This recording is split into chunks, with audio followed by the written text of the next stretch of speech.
اور آج ہم ٹوائلٹ جانے کی دعا اور طریقہ دیکھیں گے۔ يا أيها الذين آمنوا أطيعوا الله ورسوله ولا تولوا عنه وأنتم تسمعون۔ حضور صلی اللہ علیہ وسلم نے فرمایا، وہ سنت جس پر لوگوں نے عمل چھوڑ دیا ہو، ایسی سنت پر اگر کوئی عمل کرے گا تو اللہ 100 شہیدوں کا ثواب اسے عطا فرمائے گا۔ اگر کوئی شخص سنت پر عمل کرتا ہے تو اسے ثواب ملتا ہے، گناہ مٹ جاتے ہیں، درجے بلند ہوتے ہیں اور مصیبتوں سے حفاظت ہوتی ہے۔ تو چلے آج ہم بیت الخلا جانے کا طریقہ اور دعا دیکھیں گے۔ نمبر 1، استنجے کے لیے پانی اور ڈھیلے دونوں لے کر جائے۔ 3 ڈھیلے یا پتھر ہو تو مستحب ہے، اگر پہلے سے بیت الخلا میں انتظام کیا ہو تو کافی ہے۔ آج کے وقت کے حساب سے آپ ٹوائلٹ پیپر بھی استعمال کرنے کا مشورہ کچھ مفتیوں نے دیا ہے تاکہ فرش خراب نہ ہو۔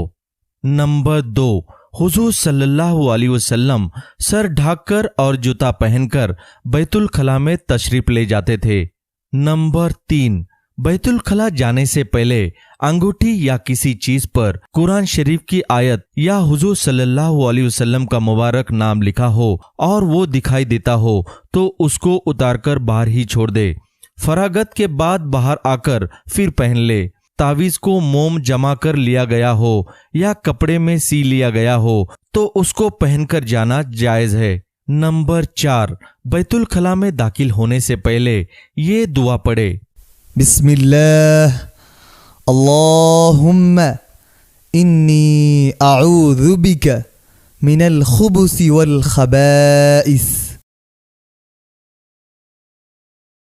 نمبر 5، بیت الخلا میں داخل ہوتے وقت بایاں قدم رکھے اور قدمچے پر سیدھا پیر رکھے اور اترنے میں بایاں پیر قدمچے سے نیچے رکھے۔ نمبر 6، قضائے حاجت کے لیے جب کپڑا کھولے تو آسانی کے ساتھ جتنا نیچے ہو کر کھول سکے اتنا ہی بہتر ہے۔ نمبر 7، رفع حاجت کرتے وقت قبلہ کی جانب نہ چہرہ کرے اور نہ اس کی طرف پیٹ کرے۔ نمبر 8، رفع حاجت کرتے وقت بلا وجہ شدید کلمہ نہ کرے، اسی طرح اللہ کا ذکر بھی نہ کرے۔ نمبر 9، پیشاب پاخانہ کی چھٹوں سے بہت بچے، کیونکہ اکثر عذاب قبر پیشاب کی چھینٹوں سے نہ بچنے سے ہوتا ہے۔ نمبر 10، پیشاب کرتے وقت یا استنجا کرتے وقت عضوے خاص کو دایاں ہاتھ نہ لگائے بلکہ بایاں ہاتھ لگائے۔